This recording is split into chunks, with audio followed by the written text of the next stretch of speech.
morning.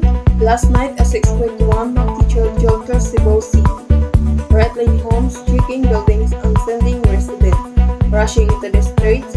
While there were no reported casualties, the tremor served as stark reminder. Earthquakes can strike at any moment, and when they do, being prepared can mean the difference between life and death.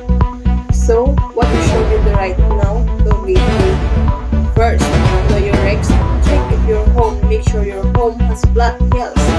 Make sure there are no tall buildings, depressed or landslide-prone areas near you.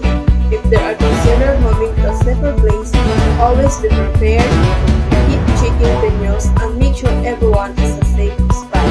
Contact the emergency number and make sure everyone is safe. Well, continue to monitor the situation and bring me updates as they come. For now, stay safe, stay alert, and stay prepared. This is Delegon Ginita P. reporting for News Update.